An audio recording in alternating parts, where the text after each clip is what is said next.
It is Monday, July 22nd at 6:15 p.m. and I would like to call the meeting of the Perry Carnegie Library Board into session. Roll call, please. Okay. Coffee? Here. Bledsoe? Here. Marshall? Here. Davis? Here. Coldarn? Here. Rupp? Here. Williams? Here. Brown? Here. Wortham? Here. Give me the short chair again, didn't you? I declare there is a quorum and we shall begin with the invocation by prayer. Our Heavenly Father, we thank you for this opportunity to meet together as a local government. We recognize that government right now may appear not as stable as it has been in the past. Local government's always different. It's closest to the people and it's closest to their needs. And we thank you for this group of councilmen that are concerned about their constituents. As we move forward in our business today, in the general business of the city, providing utilities to folks, providing for a new hospital, economic development, ventures and the like, may we always recognize you as our leader, and may we always honor and glorify your Son. In Christ's name, amen. Amen.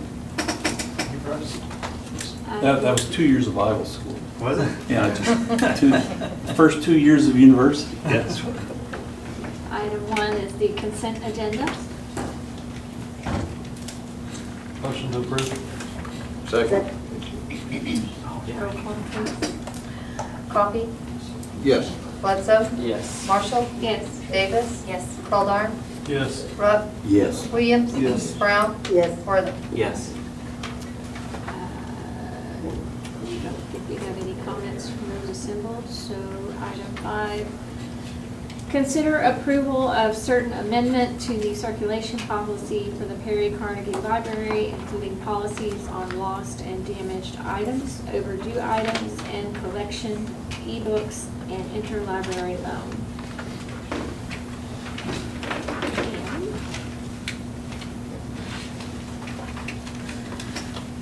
So, do y'all have any questions about it, or do you want me to explain? Changes, yeah. Okay, so several years ago, we started using a collection agency that actually synced with our library circulation system. It was sweet because it just picked up the overdue people and sent them to collections. But it doesn't really have any teeth, and people have caught on. Whenever I started, there was a lot of library debt, and we're going back to a lot of library debt. So that's the reason why we're requesting the change.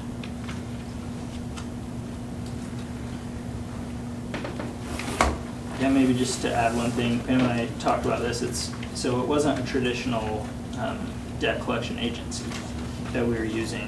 When she says it doesn't have any teeth, it wasn't able to affect the credit of those with the debts. So this new one will. We have put some stipulations into place on the amount of overdue fees that would go to the debt collectors. Because we don't feel like, someone with like 25 cents should have their credit dinged for such a small fee. And there's an amount of time that they have to have that fee on their account in order for it to go to this collection agency. But we feel like it will help with the debts and the late fees and things that the libraries. I want to make a motion to approve the amendment to the circulation policy for the Perry Carnegie Library. Second. Roll call, please. Coffee? Yes. Bledsoe? Yes. Marshall? Yes. Davis? Yes. Coldarn? Yes. Rupp? Yes. Williams? Yes. Brown? Yes. And Wortham? Yes. I think Randy had a question or two. Could we maybe, because I think you're going to do some other policy stuff in the future. Did you want to ask? Oh. Is that Well, I okay? was- Oh, yeah, go ahead. I'm I was sorry. just curious, we talked about an amount, and what is that amount? That would- We had talked about $50. And what are the, is it mainly videos, or is it books? It's or is it- books, it's videos, it's audiobooks, It's expensive kids' books that we bought with grant money where, you know, when you're a kid, you put the cassette in and turn the page. Now we have those fancy that we bought with grant money, and those are expensive. So it's a little bit of everything. And whenever, like a lot of times the parent comes in, maybe they have 2 kids, well, they all check out together and they all go overdue together.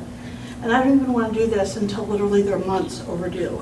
It wouldn't be like 6 weeks or 3 months, it would be longer than that. How long did we talk about? It was 6 months. Yeah.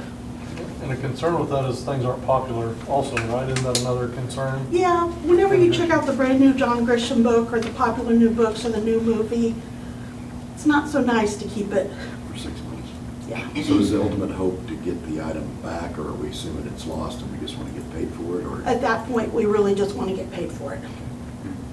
If it's been that long. It's been 6 months. But hopefully, yeah, this would encourage people to return things more quickly. So when people get their library card, they can either sign up for reminders via text or via email. So we'll be happy to remind them ahead of time. And then we will auto-renew an item once if no one's waiting on it. And then they get a robocall. And then they get a notice in the mail. And then they get a notice in the mail. So we do everything we can to let people know when the materials are due. So that's if they haven't come in to even renew the book, they've just kept it for 6 months. So they can come in and renew it and continue reading. Yes, they can renew it once. Right. Actually, we auto-renew once. Right, right. Yeah. But past that, But past that, so that's if they took the book and they haven't come back to renew it for 6 And months. really, it would be multiple books. Right, For $50, it's like, even brand new books aren't usually $50. right. So, And I believe it does give you some leeway, if I remember right from reading it. It gives you some leeway in there if somebody comes in and talks to you or something. Yeah, I mean, I've been known to work with them. Like if they come in and they have library debt, I'll say, if you pay us $5, come back next month and pay $5. Mhm. We're not out to get people, really, we just want our stuff back. Right. right. Thank you. You're welcome. Sorry. Sorry, you know. Item 6, presentation of oral quarterly report on library usage and statistics on Perry Carnegie Library by Pam Ray, the head librarian. This is more fun. Yeah. So Patty told me my picture was outdated, so we have a new picture. Tyson?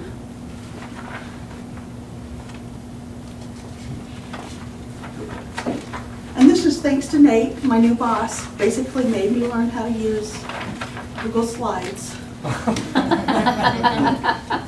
it's always good to be learning. That's great. and she loves it. I actually do. I made this all by myself with very few questions from Savannah. So summer reading program. This year we had some comments from some moms where they wanted their tween kids to go to the teen programs. So that's sort of a no-go. But we added the same program for tweens. So now whatever we do for the teens, as long as it's age appropriate, we'll add in another session for the tweens. And the tweens like that. So story time, what we love about story time, well, we love the kids, but we also love the kids check out books. So on June 5th, there were 366 checkouts with 41 people in 2 sessions. June 19th, there were 310 checkouts with 46 people in 2 sessions.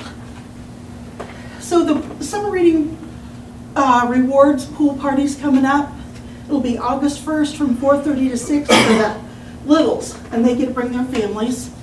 And then there's a cookout from 6:30 to 8, and the teens, and everyone is invited to the cookout. And then from 6:30 to 8, it's a teen swim, and they can bring a friend, because they'd rather have a friend than their family there anyway. Pam, do you need any help with that in terms of council members cooking burgers? I hear Lawrence makes a great thing of ribs. We'd do hot dogs, chips, and cookies. Thank you, though, Lawrence, for offering.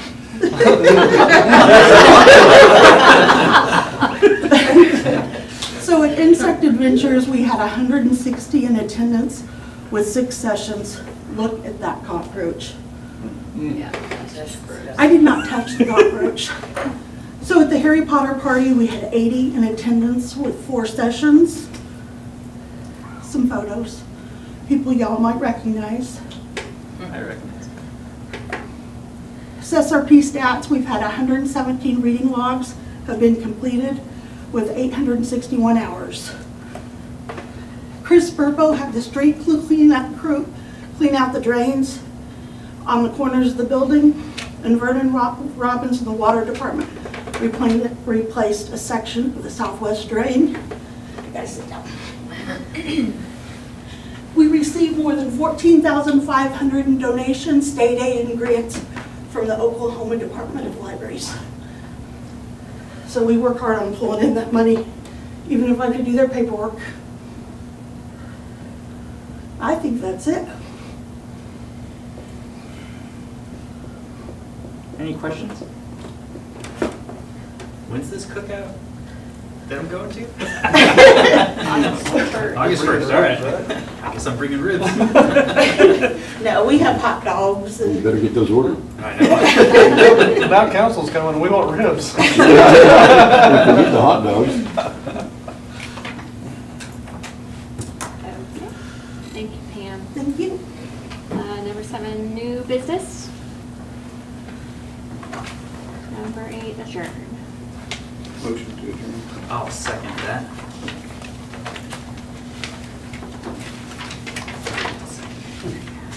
Okay, Coffee, Yes. Hudson, Yes. Marshall, Yes. Davis. Yes. Goldar. Yes. Rupp, Yes. Williams, Yes. Brown, Yes. Worthing. Yes.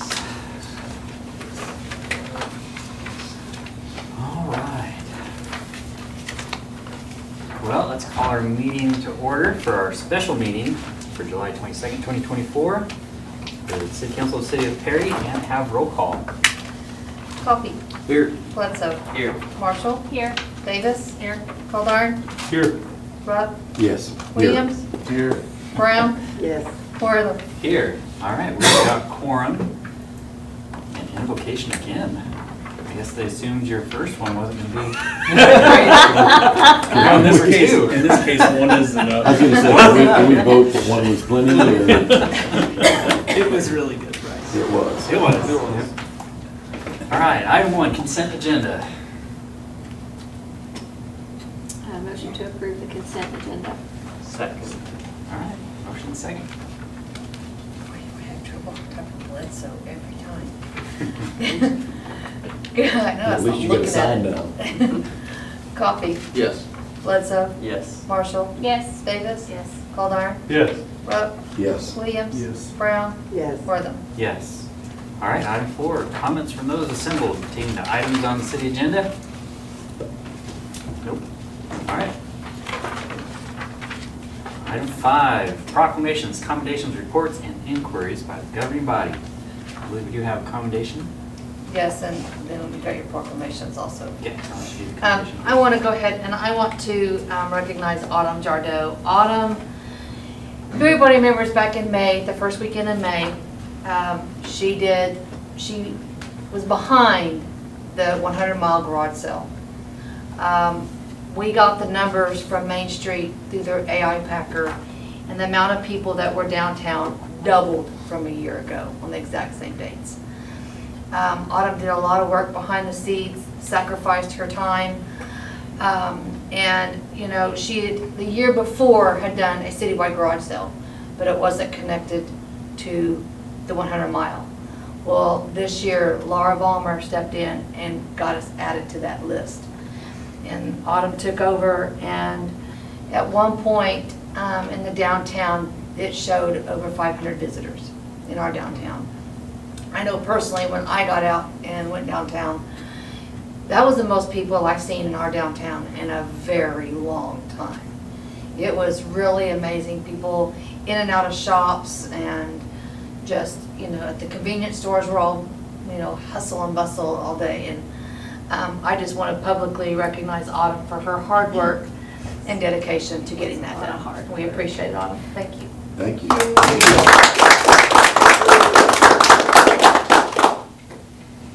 Thank you, Autumn. We can do it again next year. If I have the funds. We're definitely gonna need the help funding. I, She footed a lot of the bill. if I don't get the funds, then I have to do it out of my own pocket, so if anybody wants to contribute towards it. I'd like to use the funds for advertising. It really helps to have signs and things. Let's chat and make it happen. Okay. I did want to say as well, we did approve that boosting morale ordinance, right? So that we could recognize Autumn and people like her in the future for that. Unfortunately, we can't make retroactive payments from the ordinance backwards, but we will keep that in mind for your next great thing to do. I'm gonna try to start early this year on getting funds, so be looking for that. About how much was it for advertising? Do what? How much was it in advertising about? Well, the signs that you see, the yellow signs that you saw around town, those were about $500, just for those.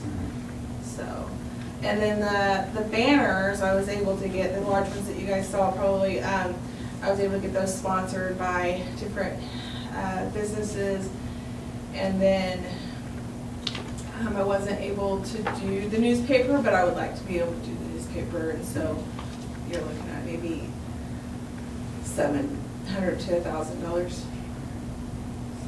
Didn't know we have an agenda item today that we can possibly talk about that. So, all right. Thank you, Autumn. All right, so we do have a proclamation as well. That was actually for last week. But whereas Gary May has been serving Noble County as County Commissioner for District Number 2 since September 18, 2017. Whereas in 2024, Gary May ran for re-election to that public office and defeated 2 other Republican candidates. Whereas on January 2nd, 2025, Gary May will again take the oath for that public office for an additional 4-year term. Whereas while in Noble County, Gary May is known as a selfless, hardworking, and dedicated public servant, but in the city of Perry, Oklahoma, in addition to those great qualities, he is known as the man who has put on the Independence Day fireworks celebration. Whereas together with late Tom Davis and until Tom's death, they used their own monies, together with some donations, to wow the crowds with extended and awesome fireworks displays. Great. Oh, He's alive. well, all right. Tom is not dead. Tom is not dead. He isn't, he is. He is very much alive. Yes. I talked to him a while ago. Was it like a seance or something? I just saw him yesterday. We need to have you pray at our next meeting. All right. Tom is still here. He's in the hospital. It's a miracle. All right. Maybe we'd have Bryce pray again or something. All right. Hell, I'm the one that wrote it. Oh, no. Gotta get that up. Oh. Shoot. All right. Well, we'll keep going. Tom's alive. All right. But he's not doing the fireworks. He's not doing the fireworks. Celebration anymore. Yeah, I'm sorry, Tom. So, whereas Gary May has continued that tradition by himself. By yourself? Well, I have helpers. All right, you got helpers. All right. I'm looking for all next year. With helpers and looking for additional helpers. And provides the central feature of and display at one of the City of Perry's biggest annual events, the Perry Lake Independence Day fireworks display.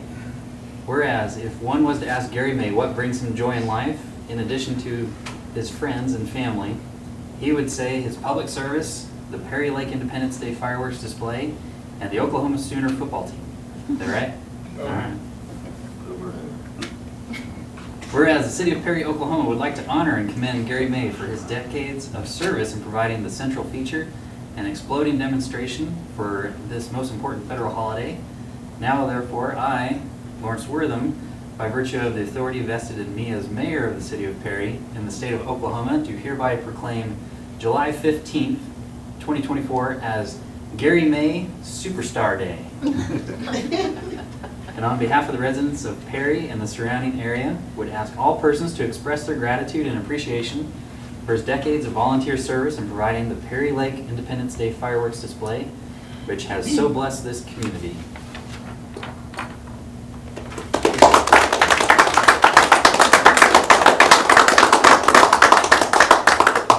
say anything? Well, as y'all know, the last 2 or 3 years, our money has come from a United Fund.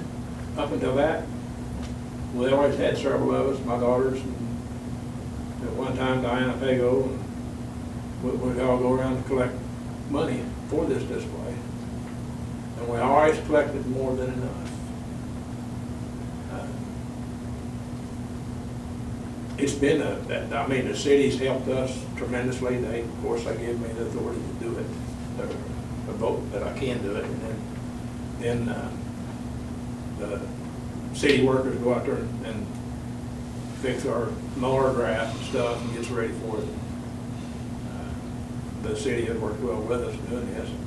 It's a fun deal for me. I mean, it's dangerous. It really is. But I've enjoyed doing it. And I've tried all day today to find out an exact date when we really started this, and Tom was in on this a lot. And the best I could tell, it was the late 1999, sort of say late 1900s. You're older than you look. But, and in y'all's defense on Tom Davis, his family all helped do this here at one time or another. Yeah. But Tom has helped us tremendously a lot. The last 2 or 3 years, he's not been out there because he don't get around very good. And we haven't let him shoot in a long time. Oh, yeah. Well, we're glad he's still around. Yeah, you gotta get away from him. Any questions? If anybody wants to donate to this, they can donate to the United Fund directly, or I have an account set up at the First Bank. That's just a Perry 4th of July celebration. Oh, okay. And it's easy to do. I give my helpers a little bit of money to do this. So. That's something we can probably share next year leading up to it. Yeah. Through the city and through the app. If we can have that account number, that name of that account, then folks can do that. And prior to that, the rib feeds and things like that that United Way does also somewhat helps. Yeah, if anybody's ever bought any of the rib and stuff like that, that's what the United Fund does. Right. So that's where it comes from. Well, that's- I've got mortars in my shop that I've had since we started this thing. Basically about the same show every year, if y'all haven't noticed that. Well, it's always good. About 15, 20 minutes worth of $5,000 worth of park records. That's fantastic. Well, I appreciate y'all. Yeah, thank you, Thank- Gary. thank you, Gary. We appreciate it. Yep. I'm sure we'll get that retyped. Yes, we will. Yes. And then And then, Please. once we get it all done and all signed, we will present you with a copy of it as well. Okay. I'll walk it over personally. My daughter's mad because she was wanting to be here. Yeah, I know. I called Casey myself, and then we were like, oh, oops, we're not gonna have enough people, so, yeah. She did a lot of the collecting for you when you were Oh, yeah. going around. Her and the other different daughter places. both, they did it tremendously. They went on vacation, that's why she couldn't be here. I said, well, I called and told them I'm not gonna be there. She said, no, Dad, go ahead. Well, I'll give her a call when we get it all signed, and she can get a picture Yeah. with you. Yep. Okay. we'll get that to you, Gary. Yeah. That'd be great. All right. So moving on, our council reports. Ward 1. Scott, Gloria? People have just kind of wondered why we can't keep the lights on Fur Avenue, is the only thing I've heard. What happened on Fur? Huh? On Fur? We're out on Fur. Well, there was, after they said something, I drove down Fur, and it was kind of toward it was on that side toward Mr. C's and down that way one night, and I didn't know if it was there that way every night or not, but I just, they were off that night. Yeah. Was it one Just here a- and there? or It was just a stretch? section of it, just a little section. Was there a pole that's down on Fur? I can't hear what she's saying, so I'm not sure where we're at. She's I just asking about the lights on Fur, No, the section that was out. I can sure look at them, yeah. Said it was somewhere by Mr. C's. Yeah, it seemed like, I went out and looked, and it seemed like, if I remember right, it was like from Mr. C's east a little bit, or Okay. so it's been a few days. We can sure look at them. Thanks, Wheatley. All right. Ward 2, Austin, Joe. Just streets. Just streets. Did they say specific areas? There's a pretty big pothole on 12th and Delaware. It is where that stop sign is, so it might be intentional, but but it is. It's I drove past it. Is a Wait, what's in It's an Delaware? inverted 12? speed bump. 12. yeah. Thank you.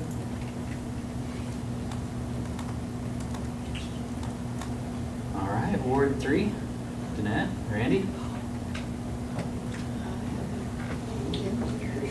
I think the only thing I could kind of guess, echo what Austin said was, is just the amount of streets that need something. A lot of it was around Wakefield in that area. Some areas where it looks like the pavement's even squished out, where heavy trucks or something had driven on it. I think there's just a lot of concern that we have an awful lot of streets that Yeah. need repair, because the question always is how are we gonna get it all fixed?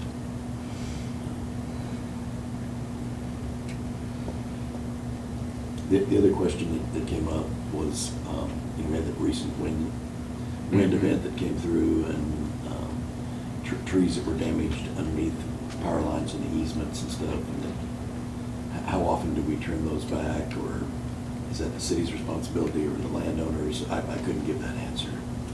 I do have in my remarks a portion on easements, and so we'll discuss that. Bryce and I tag team it. All right, Ward 4. Sam Garrett.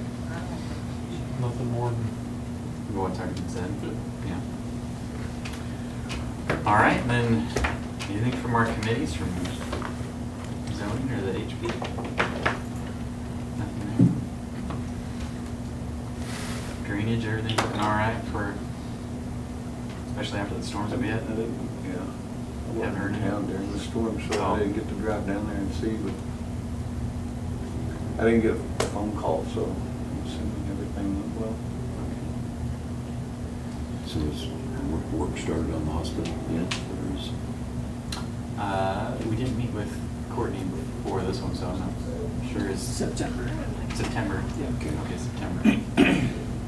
I did drainage wise, I did drive down there. It does look like that dirt is washing away pretty good. I know we were hoping maybe some grass grew, and we talked about concrete, so might be, if somebody gets an opportunity to look at it and just evaluate it again. Critter and I will go check it out. Thanks. Maybe next time Matt goes in town. Maybe have him take a look. Okay. All right. Let's move along to item number 6, city manager remarks on current projects and activities. Yeah, so I just have a couple of things in terms of follow-up. We've had a lot of questions about limb pickup from the storm. And just so everybody knows, I wanted to make this public, and we've been telling people as they've called in and things, but Davis Sanitation, we do have written in our contract that they will pick up reasonably sized limbs. There's some interpretation of that, obviously, and it was left vague purposefully. But it could take them up to 60 days, so they have another 30 days or so to do that. They've come out one time with their whole crew and spent a lot of the day on a Saturday picking up limbs. They plan to do that again in the coming weeks. So, just so everyone knows, that's the status of limb pickup. Sir, the location on that, does it have to be where they do the trash pickup? or Yeah, does- yep. Okay. Yeah, they have to put it out in the front yard near the trash pickup where they were gonna do. Okay. Mine's in the alley, so that's why I was asking. Yeah. Yeah, just is. Our contract says where your trash is picked up. Okay. So they've done it once. Do you know when the next time they're gonna be going around? Have they said? or- I haven't coordinated with Jim yet. He said it would probably be another Saturday. I haven't heard anything this week, but I'll follow up with him and see if it's gonna be this Saturday or next. Okay. It would be nice if somehow we could get the word out. Yeah. So if you're having to drag limbs, you could have your time to get that done. Yeah. The Did they hit like a certain area of town, or were they just kind of driving? They came on my street. They came on yours. Yeah, I think they had a plan, they didn't share that with me, what they were planning on doing in terms of hitting stuff. I think the concern with advertising is, we were concerned that a bunch of people would go out and just cut their normal trimming, which would make more work than they could manage during this time period. Because we do have it in our contract, the normal pickup for trimming. Right. But to do it all at the same time as we have, all these limbs out from the storm is something that Jim was worried about would maybe overwhelm Mhm. his ability to pick up. That makes sense.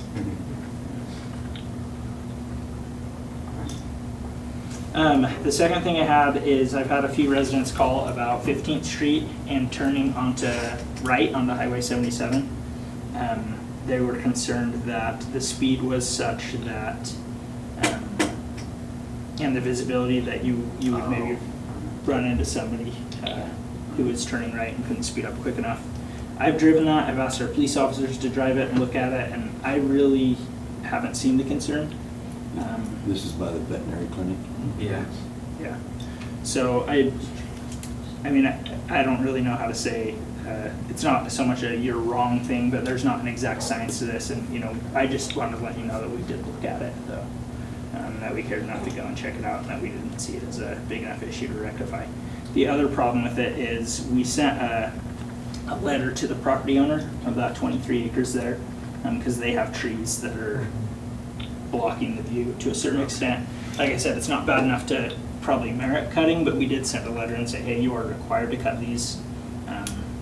That's a hard thing to enforce, though, in an agricultural zone. So aside from trimming, I guess the only other remedy would be to go to ODOT and see if they can put like an acceleration lane like they did for Ditch Witch Yeah. there, but that's Highway 77, that would be us. Right. Or- And they may be able to do that because there's Or room. reduce the speed limit around the turn, around the bend, Yeah, that could be a possibility, too. which would that would still be ODOT, right? Yeah. I do have some contacts there, I can ask them. I think there is room for a lane, so it'd just be painting. There is a good shoulder there. Yeah, Yep. right before the cemetery there. Yeah, that's a good idea. Let me reach out to them. Can I insert something here that's similar to that? The night of the 4th of July thing, people leaving the park and going out, when they wanted to turn on the access road, it's very difficult to see where to turn. And they felt like that those, the curbs need to have painted or bright lights or something to help you to know where to turn. And I've noticed that before too. Are you talking turning Usually onto I'll go the Perry Lake straight. Dam Road? Are you talking turning on to the Perry Lake Dam Road? Well, when you're coming from the Perry Lake and you want to turn onto the access road 30 seconds. to come back into town, if you cannot see where to turn. Yeah.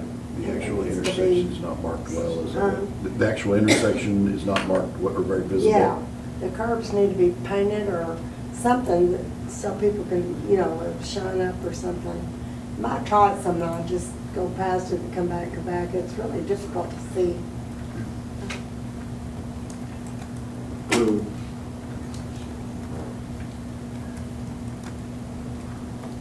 Okay, I wrote that one down, thanks. There's been times I was gonna turn on it and I just kept going because I couldn't see in time, and somebody was with me this time, and the car in front of me turned, so I knew where it was, but she made, the person with me, remarks that I'll never come here because I can't see it. And That's a good point, thanks Gloria. So the last thing I wanted to talk about was easements and the legalities here. Bryce and I are gonna kind of tag team this one. So the first thing with easements to recognize if it's your responsibility or the city's responsibility is the contract. If there's a contract on the easement that says specifically you shall do this and the city shall do that, then that obviously supersedes any general rule. And then there's some general rules that Bryce can get into a little more. But if you have a question about the contract, you can always call, and we're happy to look that up and let you know what that looks like. I've had a few residents reach out and we've done that for them, so. In terms of the general rules for easements, Bryce, do you want to jump in and talk a little more Sure. about those? Yeah, the property owners own their property. It's not a kind of sounds like Kamala, doesn't it? Little, but they do. And an easement, and an easement is it's not an interest in real property. It's a right. It's a right. And there's a subservient state and a dominant state.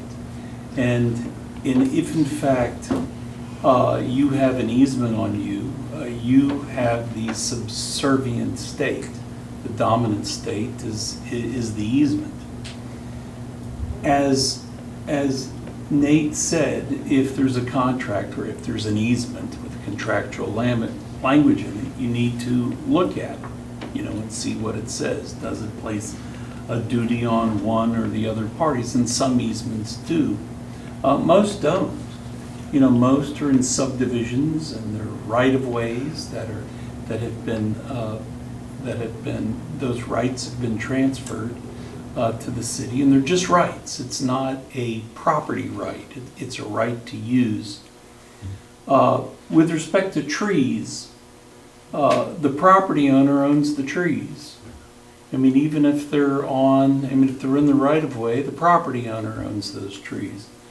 And if you take out one of those trees, like you cut it down, well, you owe the property owner the value of that tree. Now, you do have the right to cut it for cars, for pedestrians, and of course to clear your electric lines. You have a right to do it. A lot of times there's issues about, is it a right or is it a duty? Well, it's a duty if it's mentioned in a contract or in an easement. It can create a duty. Otherwise, it's merely a right, unless something happens there and a lawyer argues that it's also a duty. Okay, and lawyers can argue, that things are duties. But, like for instance, with respect to sidewalks that are located in the right-of-way, well, whose obligation is that? We point to the property owner. That is your property. We only have a right with respect to that property. Now, many cities set up a program where there's some dollars allocated, and if the property owner is willing to spend the lion's share of that to repair a sidewalk, then the city will come in and do it. Do you have to shovel snow? Absolutely, you have to shovel snow off it if it's in front of your business. Does that mean the city has no liability with respect to the rights of way? Well, I can't say that, because if there's litigation and it's right in front of City Hall or right near City Hall or right where employees drive or look at all the time, and everyone in town knew that was a sheet of ice, and we didn't put out salt, we didn't do anything there. Certainly someone could say, well, that's your right of way, and you knew or should have known about that because it's right next to City Hall, or everyone knew that. And that's how litigation is. With respect to weeds and mowing, it's clearly your duty. It's your property. It's not our property. It's your property. And you can get a ticket, if we issue one, if you don't mow your property, if you don't trim your trees in the right of way. And now on rights of way, which are on state property, oftentimes those rights of way, particularly if you've annexed out to a site on a state land, the law says that that's your problem. I have one in Gary, where Gary annexed out to the Cherokee. Everyone know where the Cherokee station is out there on I-40? They annexed all the way out there, and they were responsible for, from fence line to fence line, 12 miles of rights of way, which cost them a lot of money, but they do have income tax. So that's according to a state law. But I would say in most instances, it's the property owner's obligation, because it is in fact their property. We just have a right, and that right can be a drainage right, a utility right, a right of way. And a right of way is a right to put a road on it, to put a sidewalk on it, to put a water line in it, to put a sewer line in it, and to allow third parties, franchisees, public service companies, to also transport things in the right of way. And the property owner is entitled to no more compensation by way of us allowing a third party to put a line in that right of way. That's the Nasworthy case that was decided back in 1947. I had Stephen Jones challenge me on that in the 80s in a case called Hollingsworth versus the City of Enid. And this is a very funny story. Him and the judge were standing at the top of the steps in the middle 80s, and my hair was long. And the judge said, "When are we going to take the sheep shears to that boy's hair?" And I went in there that day and argued this very issue, the Nasworthy case, and the judge ruled against me. And I went up and got a direct order from the Supreme Court that ordered Judge Wilkinson to dismiss that case, and actually kind of sanctioned him because he was holding that Stephen Jones, who represented the Hollingsworth, and we'd put a 48-inch line across 412 out to Waterfields, that he had a right, that Hollingsworth had a right to compensation. Now, just stepping back just briefly with respect to Davis and their contract, okay? The issue of picking up limbs was a very, very big issue at the time that we went back with Davis. There were no other garbage companies that were willing to pick up limbs or have a convenience center. And that was a big issue, and the price, the lump sum price that we had was greatly increased because of the duties that we placed in the contract. Those duties, one is just the reasonable duty. If you chop up your brush and you tie it up with string and it's in not larger than 4-foot bundles and it's set up by the curb, then they have a duty to pick it up. But the question was, what happens if a branch breaks, on somebody's yard? And I mean, it's not unreasonable. It's not a trunk. It's not a giant thing. Do they have a right to bring it up? So we did put that right in the contract. Now, there's another provision in the contract which talks about in the event of storms and storm damage. But if he is willing after that storm to come pick up some of this debris, that's fantastic, and that is what that provision was for storms, not necessarily for, if we had a deep freeze and had branches all over town or had some kind of major thing and trees were all done, we would have to hire a third party, but we could be reimbursed by FEMA if this was declared an emergency or disaster area. We could be reimbursed for those expenses. So that's what I know about easements. And was there something I missed? No, that's perfect. So, Bryce gave a pretty comprehensive answer, which he's very good at, which is good sometimes. But in summary, it's the property owner's responsibility to take care of easements 9 times out of 10. Yeah. 9 times out of 10. So can I ask a hypothetical? Yeah. Okay, so where the power lines run down the easement, let's say Joe has some trees growing inside his fence. If those trees are growing up into the power lines, is it Joe's job to hire a tree service to trim those down? Or who controls those limbs growing up into the power lines? We should trim those we should trim those. It's our utility. Okay, it's our utility. Now, there's lots of trees, there's lots of lines. Some cities dedicate $75,000 a year, or more, $100,000, to trimming lines, and they set out areas. I have a good set of specs if we want to do that, and they go out and they designate areas and they clean them all out. That's important because in the event of storms, it's tree limbs that break the lines and stop that. And we have done that in the past, and that's to Can I protect interject? our utility. Yeah, I've heard a lot of tree trimming talk, and that's my wheelhouse. yes. We trim continuously. We bring a tree trimmer in yearly. He usually spends 1 to 3 months here. Russ has been around a long time. He knows about what we try to spend on tree trimming. Traditionally, we try to come in and start trimming when the leaves fall, which is naturally the way to do it. There's been years that we've spent $30,000. There's been years we spent $50,000 plus. But when you talk, our tree trimming is very good here. But when you look at a 80 to 100 mile an hour wind, the problems that we had weren't trees in the corridor of the lines.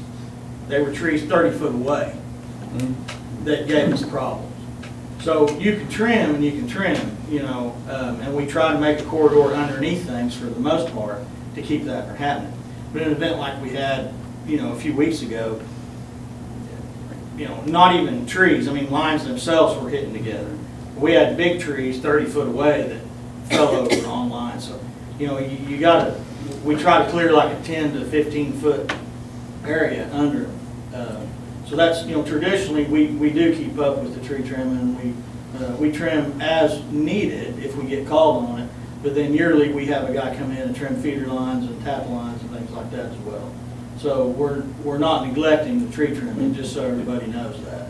No, and now that I know that it's not my responsibility, I can speak more clearly and Right. try to use Joe as an example. 100%. I use Joe as an example for quite a bit of stuff. We've got I would call it a windbreak around 2 sides of our yard, and there was quite a bit. Now it's yours. No, it's not my job to pay for it. We've actually had access And it was issues Joe's fault, with your but- place And- before. Yeah, and so Access issues we had quite a is bit a of problem. limb damage, and as I was trimming them up and moving them away, I was surprised when I got into those trees and saw where they'd been trimmed before, that there were brand new shoots that were 12, 15, 20 feet Yeah, that high. actually is probably this year's It's growth. crazy. Yeah, it's this year's growth. This year's been very, very hard to keep up with. Yeah. So an access issue, would that be like a fence? The fence, Easement? sometimes access issues is homeowners go, nope, you're not driving through here. Not gonna happen. That happens a lot. But if there is a fence there, is there not any recourse to? If it comes down to it and I get in, I have to get in. If there's a right of way, we have the right to move Yeah. the fence without Yeah. expense. If We could it's spend a in the right council of way. meeting talking about Yeah. fences and easements, but. Okay, Sounds what about property owners that have a creek running down behind their property? Is the creek their property, or is it, Could be. huh? Yes, the creek very well may be their property, and there may be a drainage easement there, there may not be. If you're familiar with Enid, I lived right across from Meadow Lake.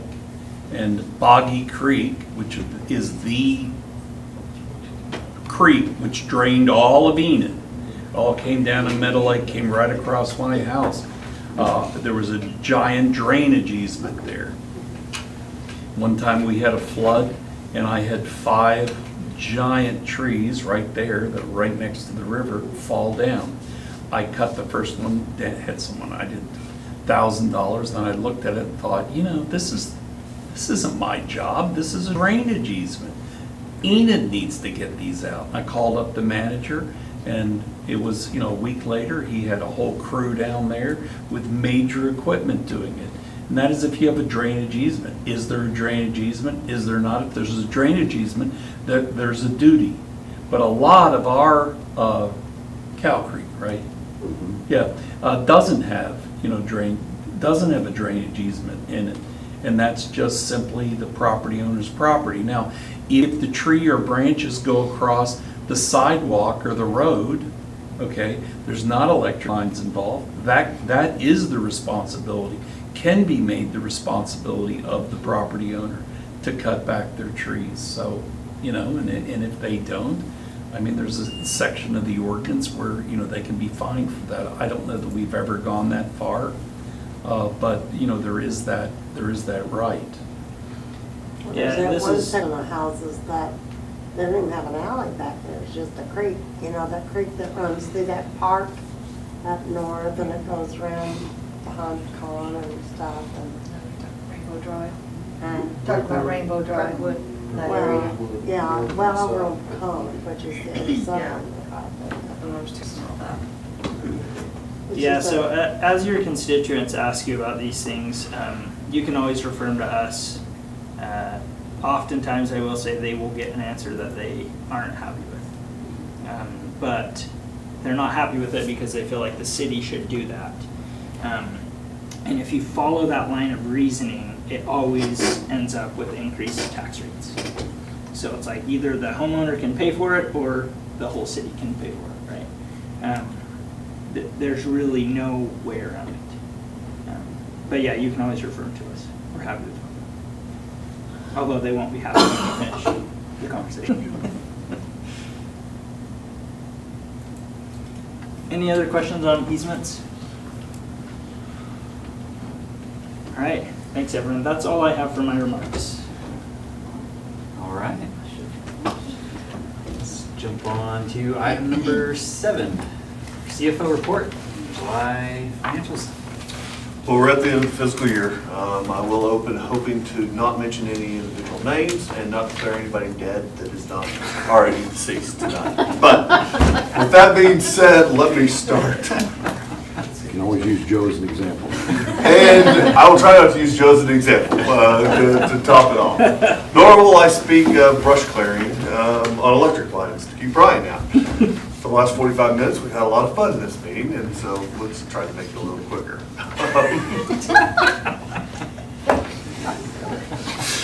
Sorry. Before I'm dead, let's go. Well, I thought maybe that's what we were doing, waiting for Joe to pass away. Not this Joe, I was more referring to the president as we were going. All right, handful of highlights, guys. We finished the year really well. As far as what we had projected, the majority of it was underspending in budget. It wasn't necessarily related to our revenues being exorbitant or above what we had projected. Matter of fact, just kind of year-to-date, to give you just an idea, sales tax for the year-to-date was down almost $280,000 over what we had collected the prior year. Another $180,000 down related to use tax during the year. Now, we knew that was coming, guys. We had budgeted for it. You heard me talk, 18 months ago that this was going to happen. And it was because of construction, it was because of those things. But really, directly to the city itself, our general fund, about $62,000 decrease in operating collections during that period. So Russ, you explained to me once about how use tax and the fact that we had some construction going on would be down. Why is sales tax down? Or do we know? Same reason on sales tax is that if the material was sourced from Oklahoma and was delivered to Perry for installation, lumber. We could then charge sales tax. Yes, we would charge sales tax on those pieces. It was the out-of-state pieces that get the use tax and do that piece. We did get the confidential report related to what was June's collections. I mentioned it last month. It was $100,000. We went through the confidential report. It was, again, a construction-related piece. So again, use tax, that in June use tax number was construction-related. So, and we do expect that we're going to have some better construction this year. It's not something that I want to necessarily base our continued operations on with this increased sales tax, but it is nice that we are having construction and we are having those things going on between houses, between dealerships, between other activities that are going on in the community. It does help us, but in my mind, we use those as augmented extras in this one year, not as a sustainable piece that we expect year in and year out to come in. So as we talk about budgets, as we do projection, and as Nate and I work together on that stuff, you're not going to see just these huge projections going out. Matter of fact, I had a conversation just before we came up here with Bank First, talking about the hospital, talking about the project, their loan review, where are we on sales tax? I mean, I say in the last 4 years, more with the sales tax, and kind of gave explanations to our ups and our downs that we've had, and kind of where those have been driven. So again, just something that we always look at. It is our general fund. It is our funding for the general fund, and really what we need to make sure we're looking at. As far as our citizens go, something nice to note on your electric bill, for the 4th month out of 6, we have a negative PCA adjustment this month. It's about 0.4 cents in the PCA column, but that is a lowering of your electric bill instead of a raising. If you'll remember, we said the PCA is the adjustment based on what our wholesale charge of electricity is. It comes up and down and it fluctuates based on what we built in as our cost of wholesale cost of electricity. So we just adjust that every month, but to have 4 in the negative would make Earl very happy. That's all I'm gonna say about making people happy. So the other thing that I was going to point out, was CPI. CPI for the year, or for the last month was 2.7%. So we are down. That number continues to fall. So we've had 3.4, 3, and now 2.7. So as far as inflation goes, that's helping out. We're still paying a whole lot more than we have. It's not like we're getting lower prices, but the inflationary rate is slowing. So we're not getting as big of jumps in those numbers. Guys, there's not really anything, I mean, you guys can look through the financials. I'm not going to read numbers to you. I don't think that's what you want us to sit here and talk about. I will note that the hotel motel tax, I talked about sales tax, hotel motel tax, for the month of June was at $21,000. So we are up. That's above what our expected collections is. I know the only reason I bring that up is we've got subsequent pieces down the road here in action items that are going to talk about what we do. I think I ought to note at this point that, overall, from the time we took out the bonds to do the park, or to do the baseball field, the BMAC, it's a joint bond issue, but from that point till now, based on what we've paid out in bond payments, based on what we've paid out to the chamber and Main Street and the museum, we are right now sitting at about plus $69,000 over and above. Now, there was a period there, we've been as high as $225,000 excess money in that hotel motel. But we went through that whole string, through COVID, and really, up until this last year, did we ever really get it to bounce back in hotel motel tax? So, we spent down, a good $180,000 worth of money during that period. And it was good that we had it in reserve. And that's one of the reasons that I like to keep those reserves, especially related to those committed revenues, so that we don't, if we end up ever in a shortfall, we have that piece to come up with. One of the things that's going to come up this year that is in discussion is going to be the Lake McMurtry debt. We're probably going to have to go out and issue, if we want to keep that 1 1/4 cent sales tax, and we don't want that to expire, because it will expire at the completion of dollars to pay off Lake McMurtry. We're probably going to have to look at refunding some of the water projects out of that and extending that out. But again, big picture things, I just kind of like to bring them up for the year, the things we need to talk about. Do you guys have any questions? So you mentioned the hotel motel section tax for June was what, 27,000? 21,000, but that was up. Yes. Up from what? We've been as low as 14s. We've had a lot of 14 months. The last 2 in the years have past. been probably averaging 14, 15. Right at 15. About 180,000 is what is kind of our average, of what we looked at. But it has been up, again, and so we're back to hopefully. Before COVID, though, it had been above 18. Oh, we were usually over 18s, Yeah. yes, yeah. I mean, Is what I remember. not over 20. We usually Right. never had 20 months, but we had a bunch of solid 17.5 to 19s. 21 Was is kind of a significantly color piece.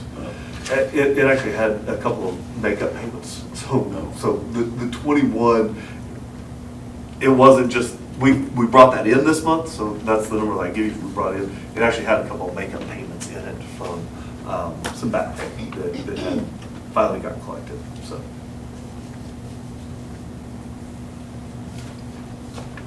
What's the number to make the payment?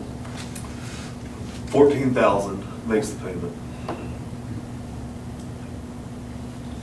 And then we have the additional commitments out of that for the Chamber and Main Street and Museum. And that's the payment In of the the ball past. fields. What's the end date on the ball fields? And then on the ball, I think, I looked this up, I had it on last week's notes. It's either 27 or 28. I think it's 28. Is it 28? Second, well, I had written it down on last year's, or last meeting's. I remember seeing that not that long ago. So, and I think I maybe have already asked this once, but when I think about the ball fields, you can tell when there's a tournament or something going on, there's traffic around town. Is there any way for us to measure or estimate the economic bounce when we get a weekend tournament? Yeah, I have a report from Placer AI for the ball field specifically, so I could show that to you. It goes back to 2019, I think. Because you still bump into occasionally those naysayers that say we should have never built it, that it didn't, that it's not adding any value to the town, and I would, other than just me saying I feel the advantage, it's really nice to be able to tell them that on an average weekend, it's, has this much impact on this little community. Let's put it on our next one-on-one. That'd be a fun thing to go over. Okay. Along the lines of water, we should probably, this council should probably be talking about what, preparing for the ball fields being done. I get all the time, when are we gonna do phase 2, when are we gonna, you know, so those are probably some talks that we should start discussing for the future. That's not that far off if we really wanna. Well, along what Russ was talking about, if you wait till the tax rolls off, then you have to. If we don't start talking about it, there'll be a proclamation about it. Yes. While you were still here.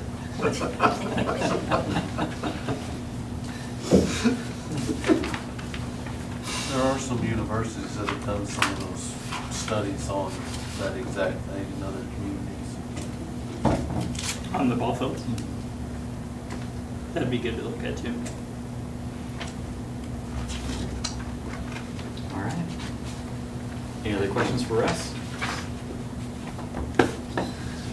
Not, go on to item number 8.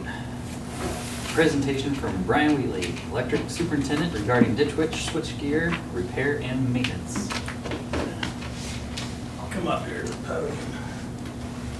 Be here a couple hours, so settle in, ladies and gentlemen. Don't talk about that, people. I'll just start by, I think everybody's got the same information, so what questions do you have? What is a switch gear? It's, well, basically gives the power to Ditch Witch. I kind of prepared you guys last time I was here that we were gonna need to do this. Basically, Ditch Witch has 2 feeds coming in. In the event they lose one, it swaps over to the secondary feed. The equipment that made that swap over is no longer functional. So what we did is we said, okay, we've got to fix this. I mean, it's here, we have to make it right. And incorporate the repairs. We're also going to do some maintenance on some gear out there that we probably should be doing bi-yearly. It's been 6 to 8 years since we've done it. It's just time to keep our #1 customer, you know, oiled up, greased up, and rolling good. So we did get parts in. They came out, replaced a few things. The brains of the operation, basically it's just a little computer that goes in there. It wasn't working. Whether or not it was bad, who knows, but they deduced it down to, hey, there's a microchip that's bad in this deal. So we actually got the new part in. I have a text from the S&C company coming in tomorrow. Actually, 7:30 we'll be at Ditch Witch replacing that. So I warned you it was going to happen, so it's happening now as we speak. So we can do all this work dead. We don't have to take Ditch Witch down. We had scheduled later this month to have an outage with them, and on a Saturday take it down, do all the maintenance. That's probably going to be pushed back a little bit. The only issue I really have is the numbers that you have in front of you are, I think, 2 visits to make this happen. With the equipment being bad, that changes that to 3 visits with the techs being here. I don't know what I can get out of them. I can push them a little bit because their equipment was bad. I'm sure we can get a little break, a little discount on some things because, you know, wasn't our fault kind of deal, so. This is our responsibility. Yes, yes. It's our equipment. Was this budgeted? This was not budgeted.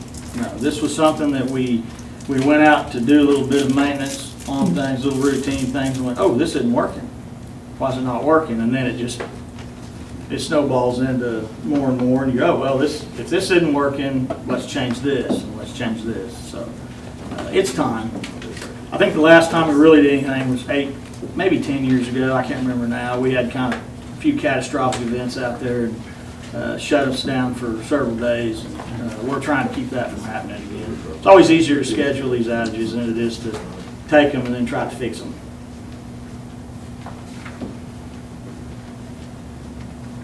Well, this is the purpose of the electric capital fund, so. Right. So we have the money. So is it 67,000 plus 5,000? I believe so. I don't have them, yeah. It's the big number at the bottom, is all I know. 68 plus 55. But you said there'd be a third visit, so that's probably an additional cost. It will be an additional cost. Like I said, we haven't worked out what the additional cost is actually going to be because we wasn't planning on their brand new equipment out of the box being faulty. So I'm hoping to push them a little bit. We've got a really good relationship with the S&C company. All the gear at Ditch Witch is made by them. We try to keep it all standard. They've always kind of come through for us. So I feel like we can get them to knock a little bit off. The Saturday visits get a little expensive because it's on a Saturday, but I can tell you though, that helps us greatly, because even a half day without power. no, it's, yeah. Would be catastrophic. Yeah, it's not good. Not good at all. I haven't got the latest numbers on what it is now to be, the plant to be down. 8 years ago, it was 1.8 million a day, I think, lost revenue when it was down, so. But I don't know now what it would be. This here says it's a 10 to 12 week lead time? Not anymore. It was when we ordered it. Yeah, we got all the parts on hand now. Okay. Yeah. Actually, they came through a little quicker than what they expected. So I kind of thought I'd have 10 weeks to kind of kick my feet and kick rocks down the road waiting. It didn't quite happen that quick, or that long. It went a little quicker than what we thought. So everything's be smooth, nothing to worry about, right? That's what we're gonna say. Everything's gonna be good. If Ditch Witch doesn't blink, then you'll never know we was there. That's what we're hoping for. Yep. Is there any action you need? No, it doesn't look like that's already in there. You're good to go for it. Okay. Yeah. Any other questions for Brian? It was a long 2 hours. It was. Yeah. Yeah, I kind of like to overpromise stuff. All right, well, thank you guys. Thank you. All right, item number 9. Consider amendment to the city's fiscal year 2024-2025 budget by the addition of a line item under personnel services entitled Increasing Morale and Productivity and designating the amount of the appropriation.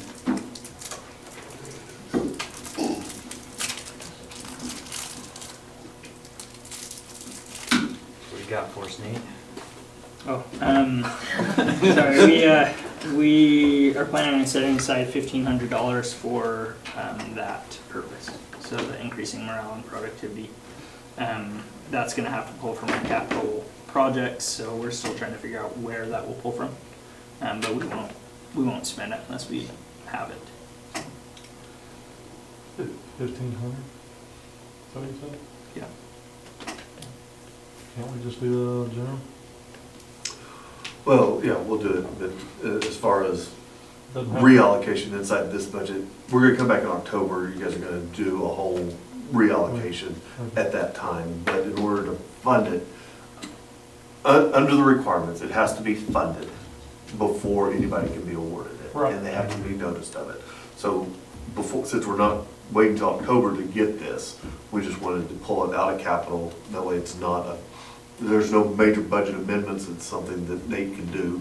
We'll do it inside like the general fund itself, you're right. Okay. But we'll just pull it But out that of the doesn't capital mean, I project. mean, we're pretty lean on utility. capital this year. That Yes. doesn't mean we actually have to reduce capital by Correct. $1,500. Yes, yeah. But by the time all of this works out in October, November, budget-wise, nobody's gonna be short on their capital. Motion to All set the set. appropriation at $1,500 out of capital. Yes.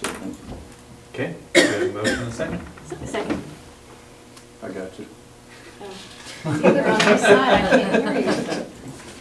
Throwing stuff Okay, Coffee. Yes. Bledsoe. Yes. Marshall. Yes. Davis. Yes. Goldar. Yes. Rupp. Yes. Williams. Yes. Brown. Yes. Wortham. Yes. Okay, item 10, consider approval of certain city contracts and allocation of extra tourism development motel taxes. So 10A, approved contract with Cherokee Strip Museum for tourism development. That contract's for $10,000. Yeah, so no changes here. I just failed to get it on the agenda last time, so we weren't able to go ahead and approve that. Motion to approve. Second. Okay, we have a motion and a second. Okay, Coffee. Yes. Bledsoe. Yes. Marshall. Yes. Davis. Yes. Goldar. Yes. Rupp. Yes. Williams. Yes. Brown. Yes. Wortham. Yes. All right, 10B, approved collection contract with RS2 Solution LLC to collect past due library fines and other charges of the Perry Carnegie Library.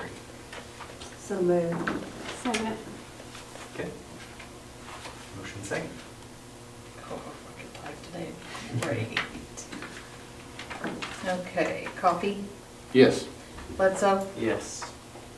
Marshall. Yes. Davis. Yes. Goldar. Yes. Rupp. Yes. Williams. Yes. Brown. Yes. Wortham. Yes. 10C, discuss possible uses for excess $15,000 previously paid to the Perry Chamber for another proper public purpose. Take action as deemed appropriate. Okay, so this is where we can discuss, we've got $15,000 that previously went to the chamber that we can reallocate to something towards, let's see, where was it?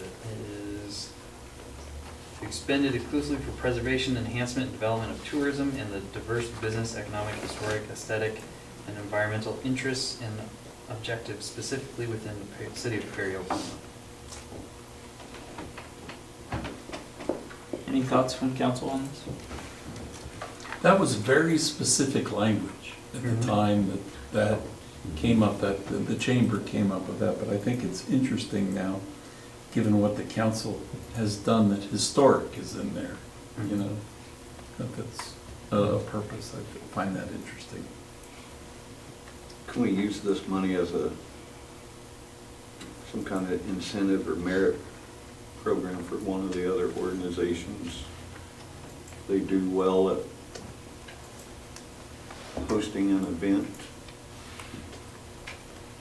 I know there's one organization that we've talked about that we would like to reward. It seems like that would fall under language enhancement, development, of tourism. Even with the historic preservation group that we've created, this could this be used towards grants for, I mean, similar to how Main Street has the facade Yes. grant.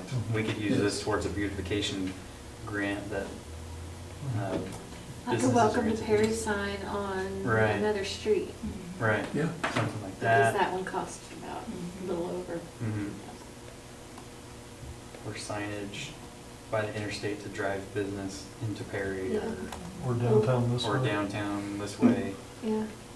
ball fields this way, or, Yeah. you know, whatever we have coming up.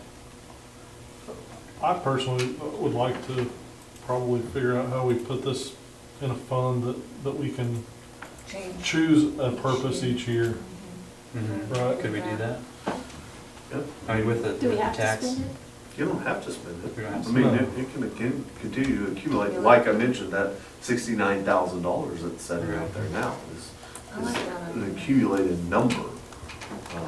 If we deem the 15,000 this year to do a sign, or Yeah. if we deem 2,000 this year for something, we can do that, bring it back on another meeting to approve, or Right. whatever, for some sort of economic development, so. Like 7 things that cost $2,000 each. Or, Yeah. Right. Yeah. and so would that 15,000 be budgeted in every year, or is it just a one-time funds turned back? You could budget it every year, or you could just set aside and know that, you know, I mean, in theory, as a project comes up, somebody comes to the council and says, hey, we want to spend this money. I will tell you, one of our other communities, what they have is they have a small committee that is their hotel motel tax committee.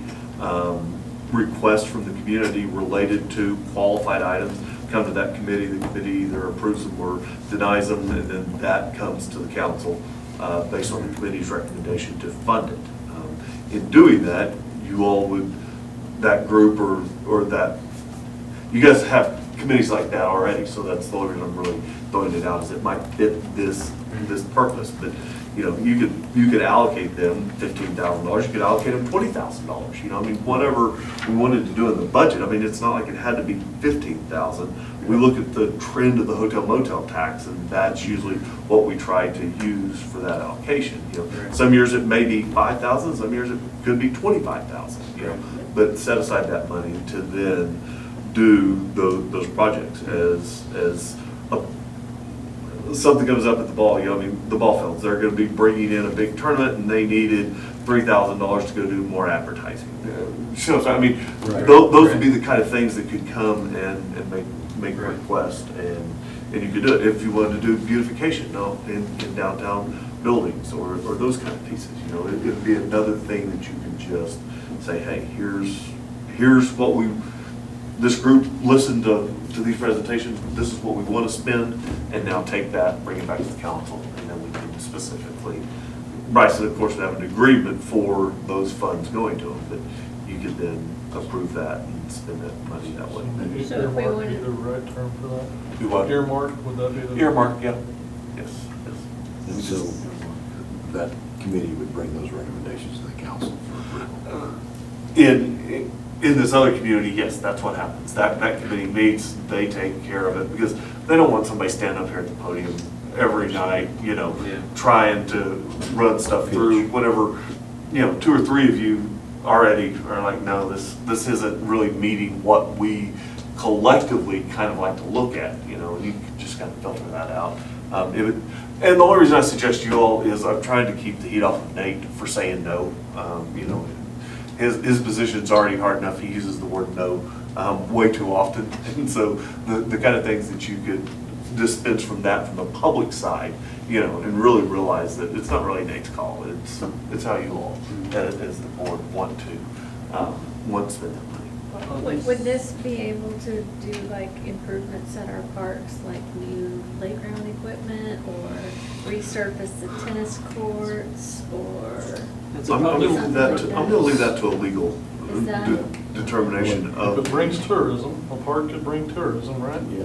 What if there was gonna be a tennis tournament there? We don't ever have any tennis tournaments here because our, Right. Yeah, and it says Courts are the not- diverse business, economic, historic, aesthetic, and environmental interests, that specifically, I mean, yeah, so would that be aesthetic? We're using the hotel we declared that the ballparks were. Right. And were an economic development piece, Right. you know, I mean, I'm leaving it to Bryce, but to the extent you all deem something, deem that activity to be it that way, usually legal gets behind it and says, all right, you're deeming the tennis courts to be part of the economic viable actions of the city, that it's gonna draw tourism, it's gonna draw people. Right. Usually your city attorney finds a way to make Yes, sense. so the terms are broad, Yeah. I environmental was gonna interests, say, I mean, that could be anything. Right. If we were gonna do this, I'd sure love to see it be a little bit, you know, because painting a sign at the football field is not necessarily gonna bring in more tourism, but I can see somebody asking for funds. Right. You could also use some of it for funding the 100-mile yard sale.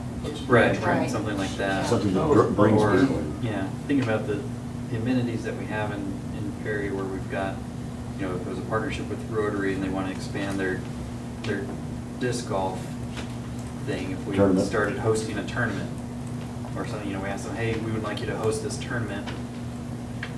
And, they already partnered with Dynamic Discs, and so if we can make that a bigger tournament, that'd be something that we could invest in, because that would bring in outside into Perry.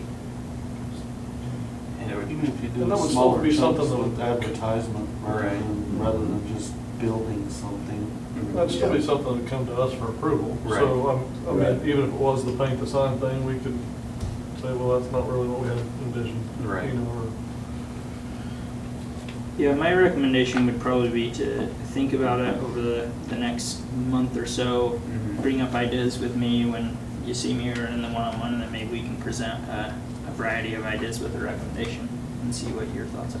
So for tonight, though, I'd like to make the motion that we budget for and earmark this $15,000 yearly for these purposes. Is that fair? Second. Can we do that? take action as Action deemed is deemed appropriate. appropriate. Yeah. Yep.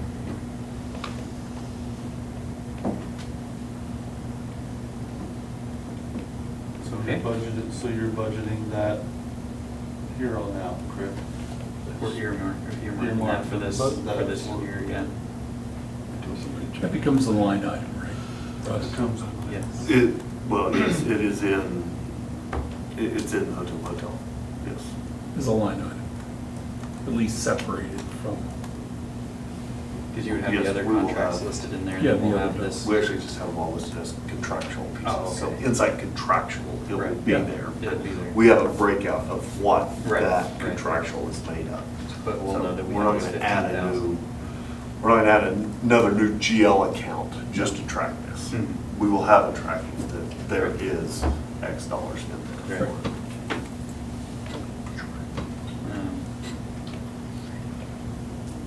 So when we do have excess hotel motel tax, does it go into this amount, or what happens to the excess hotel motel tax?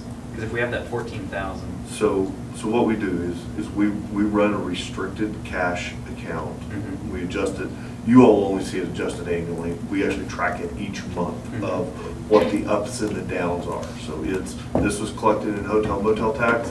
These were the 4 expenditures, because in the past it was just 4 checks. Yeah. The bond payment, the chamber, Main Street, and the museum. We just have those 4 payments, and it has net cash change for the month, and then gives us what the revised balance is. And so we just track that up and down. So I know at any point in time, I was telling you, it was 69,000, that's how much you have in that account.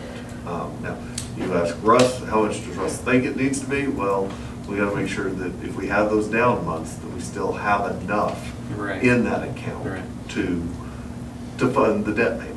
Right. Because if we don't fund the debt payment out of hotel motel tax, the next place that it's funded out of is sales tax. Mhm. So, that's the default of it. So we don't want to have to jump into funding sales tax if we're in the negative.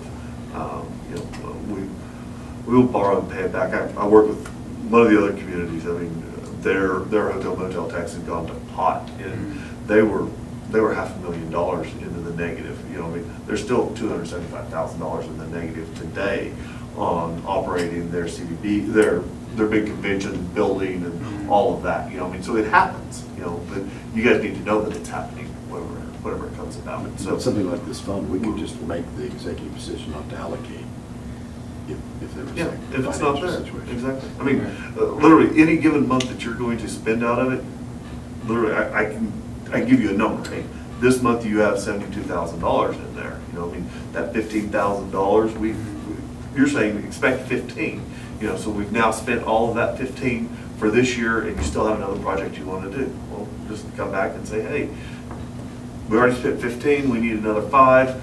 I've got 70 on hand, you want to spend another 5, that's going to pull it down to 65. Right. And you guys can make that choice, how, and if that's really what you want to do. Or you're saying, no, let's wait till next year, maybe we'll just fund that in, we'll plan that better next year into our 15,000 that we're going to be setting aside. Traditionally, we haven't pulled out of that for anything but these contracts, basically. Just those 4 things, are Yeah. all that we've ever in the past paid out of. So Because this would be, not that we've done that in the past, that's what I want to say. Right. This 15 would be kind of a new thing that we're looking at here. Yes. Provide more opportunities maybe. Right. So, So we could earmark more or less than that, but we have 60-some thousand to go towards economic development. It's just sitting there right now, but we Or want the to keep debt some on payment. hand. Or the debt Debt payment. payment. Right, or the debt payment, right. Or the debt payment, just don't, you know, Right, don't forget my debt payment. yeah. Well, those debt payments, you know, I mean, prior councils committed to it, you guys don't really, I'm not gonna say you don't, but it was already out. We never even talk about those funds when we talk about budgets and we talk about all those things. I just automatically take that out. I don't even throw that on the table because those funds were committed for the debt payment. So we've got to make sure we make that outside of the 14-ish thousand that debt payment is. I don't care at all what you do. I'll tell you what the effects are, but that's the one thing I do want to protect is Right. that 14,000.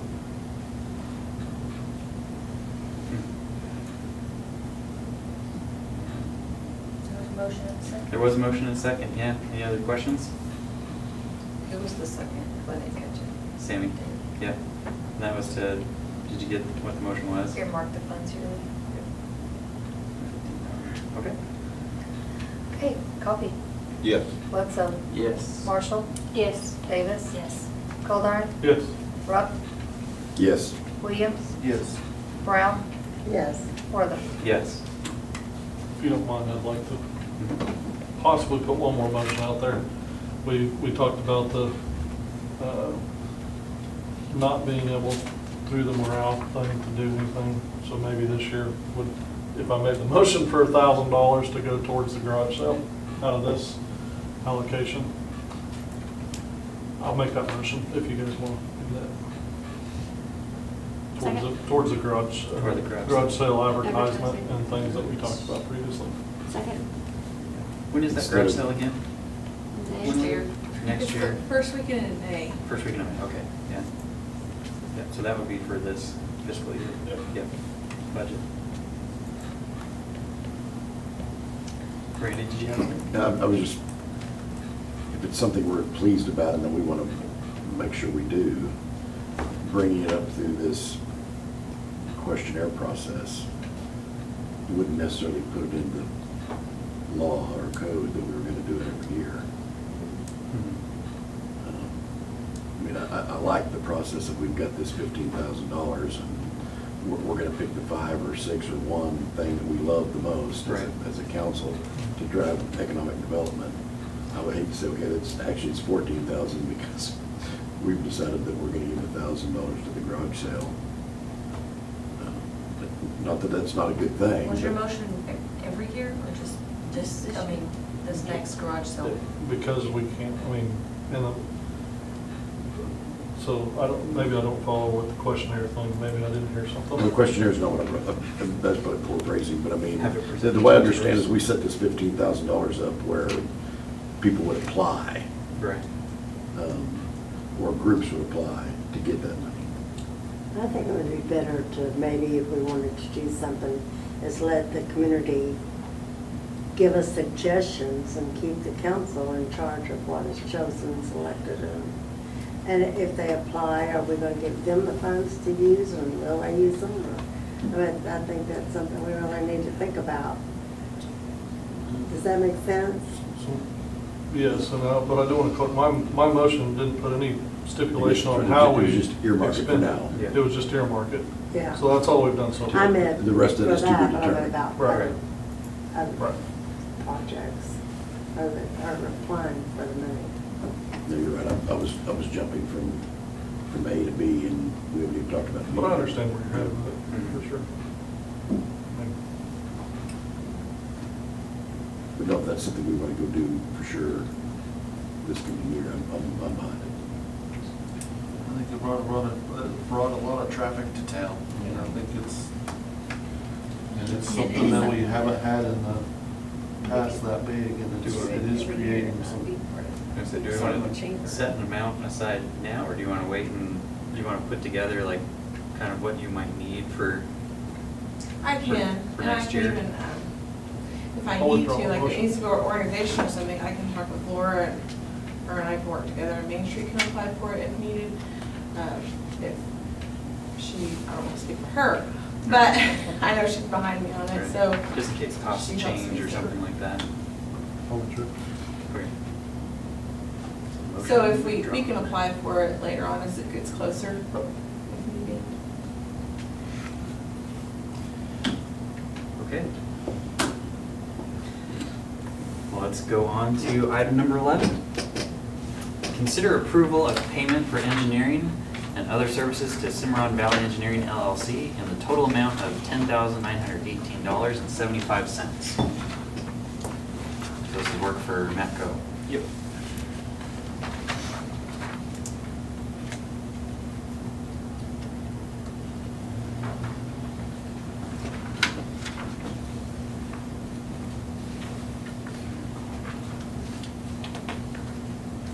A motion to approve payment to Cimarron Valley Engineering LLC for $10,918.75.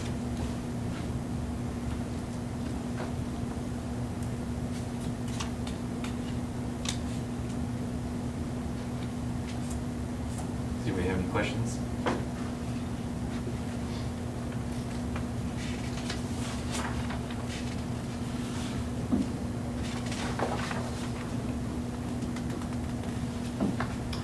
Do we have a second?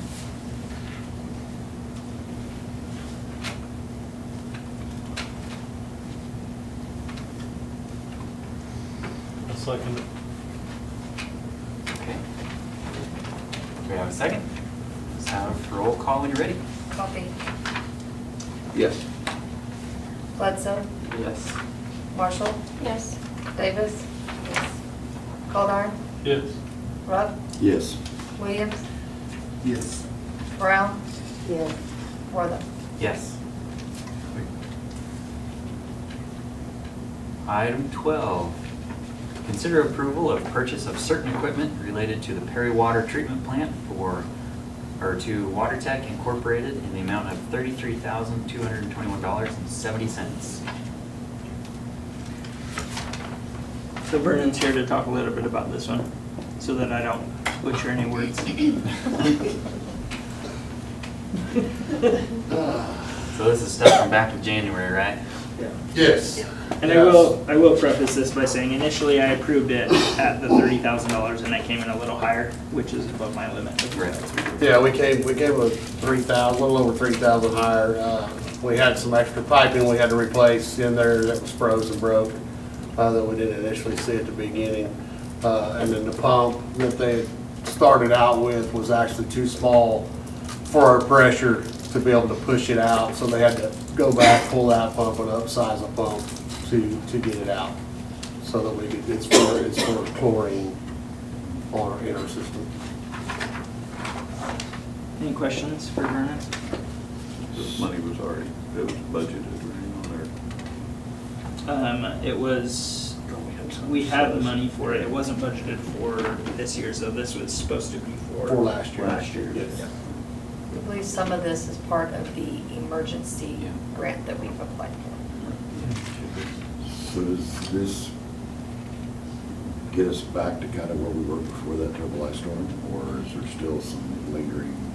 I think once this is completely completed, we've got the valving done, the building will be done.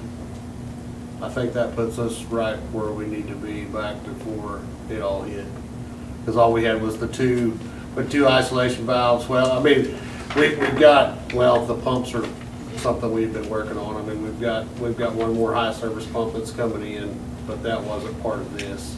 So everything that was in this was the building and then the two isolation valves that had failed.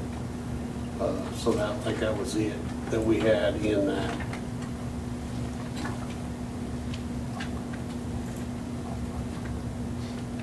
Motion to approve?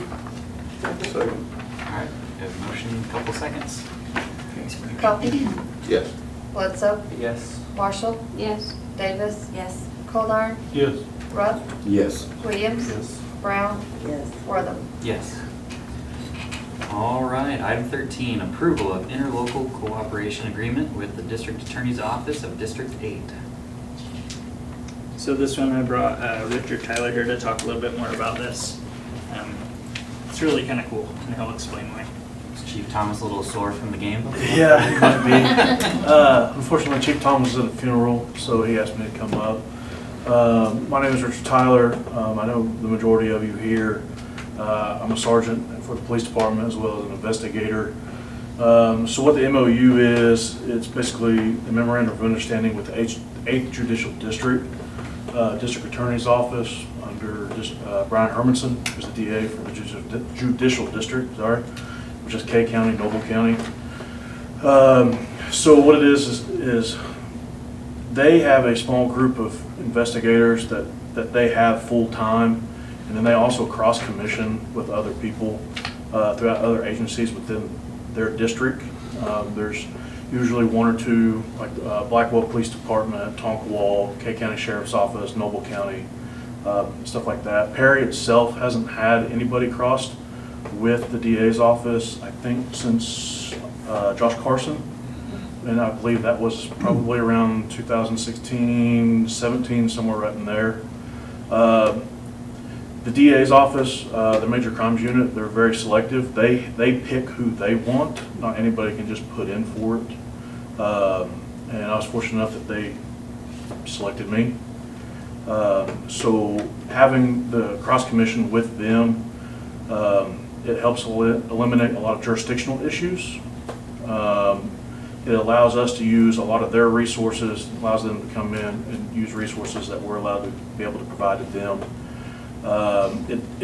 In itself, it wouldn't take away any of my primary stuff or anything from here.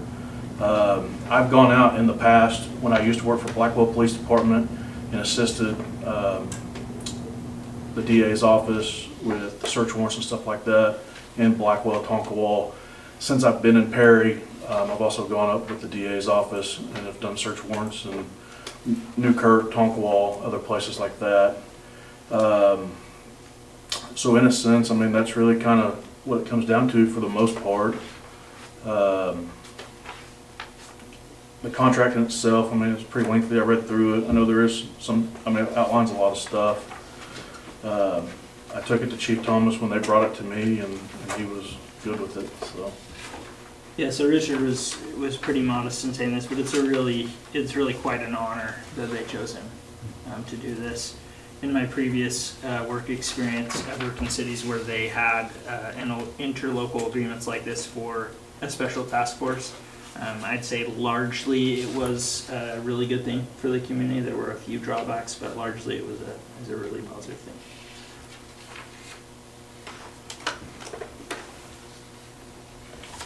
But it does have to be approved by council. Motion to approve. Okay. Motion in a couple seconds again. Coffee, Yes. Bledsoe, Yes. Marshall, Yes. Davis. Yes. Goldar, Yes. Rupp, Yes. Williams, Yes. Brown, Wortham. Yes. All right, item 14. Any new business? Mr. Mayor, we can have new business on special meeting agendas. Oh, that's right. It shouldn't be on here. Yep. So you should move right to adjourn. All right, we're going right to adjourning. So moved. Second. Okay, Coffee, Yes. Bledsoe, Yes. Marshall, Yes. Davis. Yes. Goldar. Yes. Rupp, Yes. Williams, Yes. Brown, Wortham. Yes.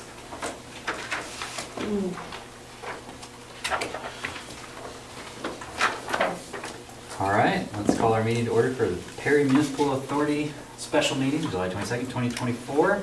And have roll call. Coffee, Here. Bledsoe, Here. Marshall, Here. Davis. Here. Goldar. Here. Rupp, Here. Williams, Here. Brown, Wortham. Yes, here. Item 1, consent agenda. Motion to approve. Second. All right, roll call. Coffee, Yes. Bledsoe, Yes. Marshall, Yes. Davis. Yes. Goldar. Yes. Rupp, Yes. Williams, Yes. Brown, Yeah. Wortham. Yes. And item 5, adjourn. So moved. Second. They both move and they both second. Coffee, Yes. Bledsoe, Yes. Marshall, Yes. Davis. Yes. Goldar, Yes. Rupp, Yes. Williams. Yes. Brown, Yes. Wortham. Yes.